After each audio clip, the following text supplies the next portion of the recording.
If you really want to overspend on a high-end gaming PC, you may as well really make it look unique. And that's what we've done here today. And now this video was supposed to be a build video, but I think we're gonna focus mostly on the case and CPU cooler because those two are absolutely insane. The first thing I want to tell you is that this is the packaging of the CPU cooler only. The Valkyrie V240 LCD. Yes, a 240mm only one goes into this. Everything is just as premium as it looks. The case is also from Valkyrie and it is the VK02. And as you can see, part of the front panel is an LCD screen, which is actually touch as well. But anyways, to cover properly those things, let's start from what we're actually putting into it. So I'm going with a very standard Ryzen 7 9800X3D build with some 6400 MHz RAM from XPG, this white XPG Lancer, 6400 MHz with actual decent latency. And I'm putting everything on a ROG B850 because the X870 chipset is pretty much useless. We covered why on the channel quite a lot in the past. I also have a dedicated video explaining which motherboard to buy for AM5. And then I'm putting an Orico 1TB SSD just because it was cheap on Amazon. I also had to take off the integrated heatsink because the ROG motherboard heatsink is a bit better, you know. By the way, the mounting mechanism for the SSD on this ROG motherboard was very interesting. I thought it would be worse, but they don't have a way to detach the GPU, like the PCIe slot detach. It's very hard to reach because the SSD is blocking it. So you basically have to take off the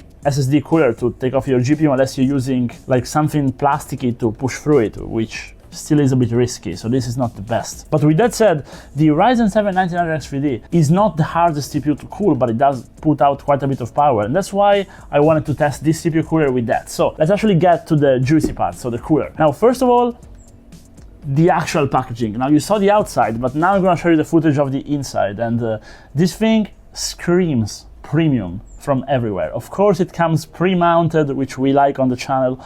And it is very weird because the actual fans have a little piece that actually is larger than the actual radiator. So in some cases and with some motherboards, this may actually be an interference for you, but it does look really good if it works. As you can see in the finished build, we now have an LED stripe and we also see the underglow from the actual fans on the radiator. This thing, the standard design. They also have those white plasticky accessories to cable manage your only one tubes, which is something my eye has gotten accustomed to a little bit. I quite like to do that. And of course, everything is daisy chainable and uses very standard 4-pin fan connectors and 3-pin RGB connectors.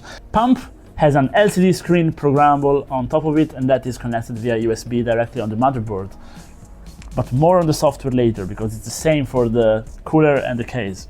Now, of course, to match the build, I bought an RTX 3030 Ti ASUS TUF White, which, while being on the cheaper end of ASUS products, is actually a very good GPU, which also looks great. I think it matches the build perfectly because I didn't go with too much RGB on the case either. I went with a nice Thermaltake PSU 850 watt 80 plus gold just because it was cheap, which also has flat white cables, which sometimes I also prefer compared to sleeves. Not all the time, but depending on the looks I'm going for. And so I then slotted everything into this case from Valkyrie, which is the Valkyrie VK02 White LCD, not the light version, by the way. Now, since we're going with a white motherboard with not too much RGB on it, and a white GPU with not too much RGB on it either, I figured I wanted to put the 140mm fans to be full white, also because we're putting a 240mm rad here, because the V240 is just 240mm.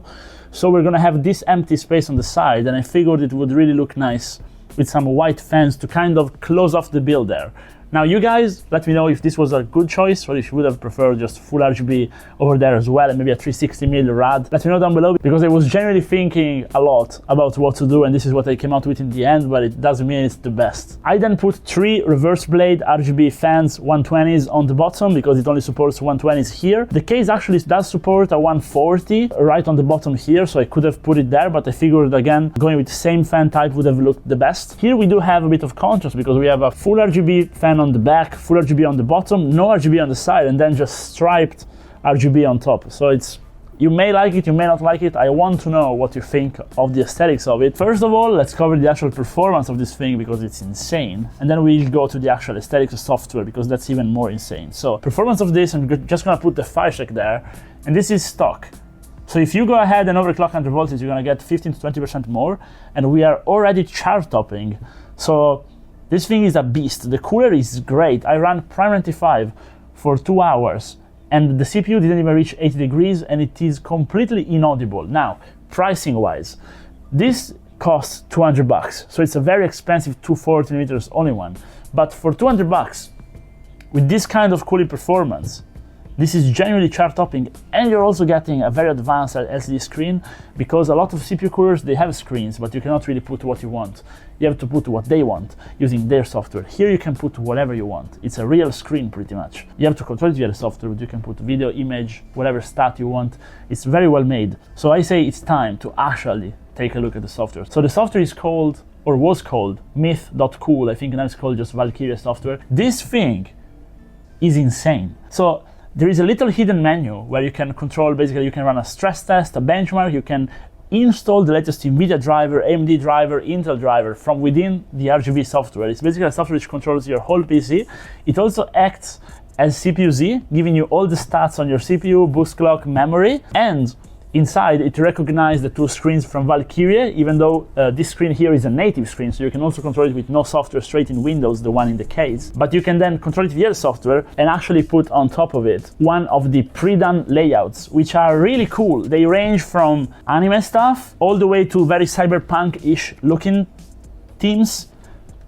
And the most important thing is this has so many metrics. You can monitor at the same time CPU temp, CPU load, GPU fan temp divided by type of fan. You can put whatever you want on it and also keep the time, the date at the same time. So if you're placing this build, for example, on a desk, but with the screen facing you, or even under the desk, you can use it as a clock and to monitor your computer without having any kind of extra hardware monitor open. It is actually very handy.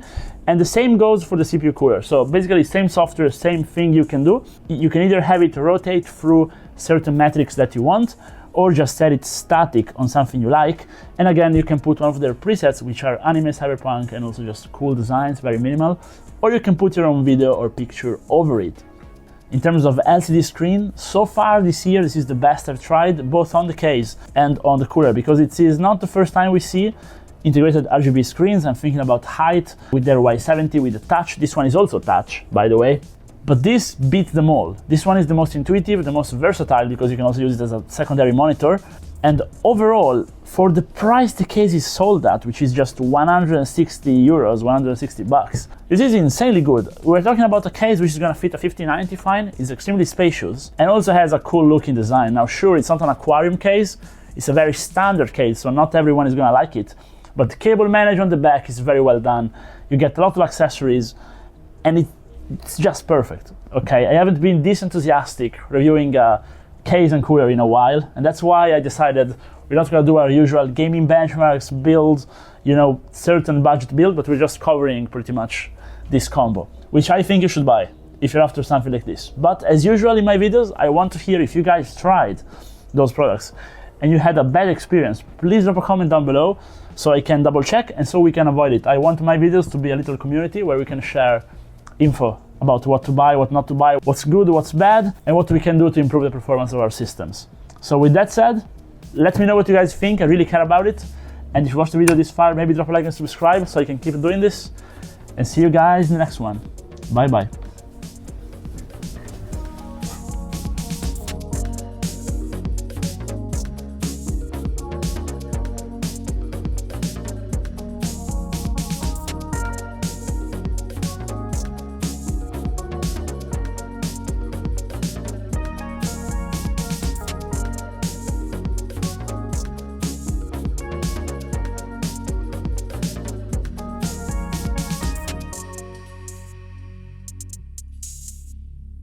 You